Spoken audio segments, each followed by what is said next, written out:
por que na doutrina espírita nós temos o Evangelho segundo o Espiritismo.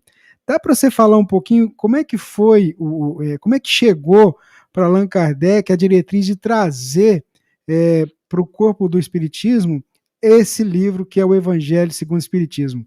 E tem algumas particularidades também, né, Jorge? A gente sabe que Kardec fez até um retiro para escrever essa obra, né? Conta para a gente aí, rapidamente, num resumo. Primeiro, o propósito dessa obra. Quando o Espiritismo surge, os espíritos trazem, junto com a mensagem da imortalidade, a mensagem da reencarnação, eles trazem um código moral. Isso está, inclusive, na terceira parte do Livro dos Espíritos. A primeira obra que foi escrita espírita.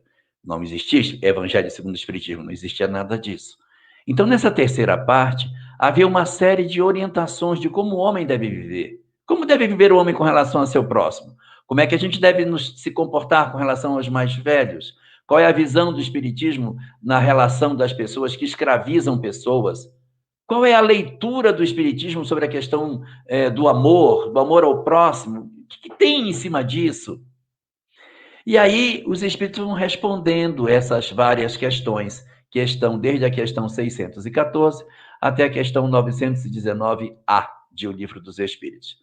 Nessa janela de perguntas ali, discute sobre as várias questões referentes ao comportamento do homem entre os homens. E Allan Kardec, observando as respostas obtidas, ele disse: gente, existe uma moral aqui dentro. O Espiritismo possui uma moral, ele possui um código de moral. E como isso era tudo muito novo, as pessoas diziam: não, que código de moral? Mas o que ele diz? O Espiritismo diz o quê? Que bem que ele diz que a gente tem que perdoar as pessoas ou não? Como é que é? Perdoa ou não perdoa?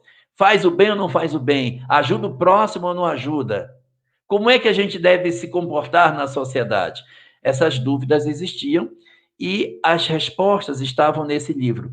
Quando Allan Kardec começou a observar o que os espíritos respondiam sobre como deveria ser a conduta dos homens, ele foi sendo tomado de uma surpresa.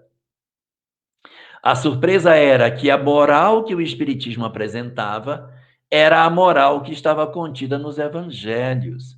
A mesma orientação moral que tinha lá dentro aparece na orientação moral do Espiritismo. Então, tem que amar o próximo, olha, ali também amar o próximo. Perdoar os inimigos, aqui também perdoar os inimigos. Tem que fazer o bem a todo mundo, tem que fazer o bem a todo mundo. Aí ele começou a perceber que havia uma identidade muito grande entre a moral espírita e a moral do Evangelho. As duas morais são muito parecidas. Por que se diz que é parecida? Porque você não tem distâncias entre elas. Assim, não, os pais, tem que abandonar os pais, o pai no asilo. Não está, isso não está escrito em lugar nenhum. Então você vai vendo, olha, como são coincidentes as ideias.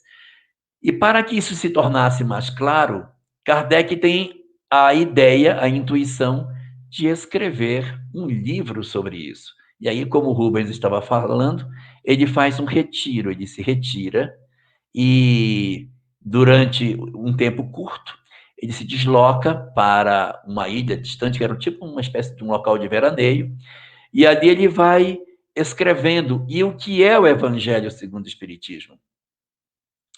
Ele não é um novo evangelho, porque às vezes as pessoas que não conhecem o Espiritismo dizem assim, não, existe o evangelho que a gente conhece e os espíritas inventaram um outro evangelho.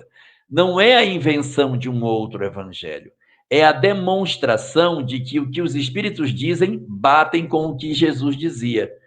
Ou seja, Jesus falava, amai os vossos inimigos. Isso é uma regra que Jesus deixa. Aí você pega a mensagem dos Espíritos, olha, amai os vossos inimigos.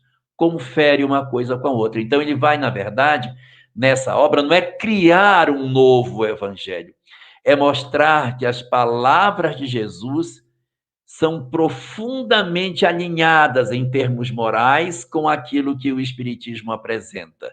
E mais, se nós pegarmos a chave da reencarnação, a chave da imortalidade da alma, como o Espiritismo interpreta, da evolução, vai fazer muito mais sentido aquilo que a gente pensava que Jesus havia pregado. Então ele faz esse retiro para escrever e volta com essa obra já elaborada, quando ele retorna dessa uma espécie de férias que ele tira para escrever essa obra. E aí dou só um exemplo de como é que funciona.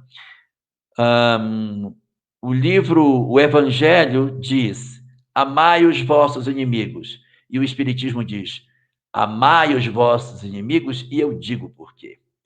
Porque se você não amar o seu inimigo, diz a doutrina espírita, ele pode amanhã renascer dentro do seu lar como seu parente difícil. Ou pior ainda, você renascer dentro da família dele sozinho, longe dos seus e perto daqueles que você não gosta. Então, é por isso que, segundo a doutrina espírita, Jesus dizia: reconcilia-te com o teu adversário enquanto estás a caminho com ele. Faça a reconciliação agora, para que amanhã você não tenha que reencarnar próximo dele através dos laços de família. Dissolva o desamor, o ódio, a mágoa desde agora. Então é isso que o Evangelho segundo o Espiritismo propõe: provar, apresentar como lógicas e justificar as falas morais de Jesus, dando a elas um sentido muito mais abrangente com os conceitos que o Espiritismo possui, sem criar uma nova moral, porque a moral do Espiritismo é a moral do Evangelho.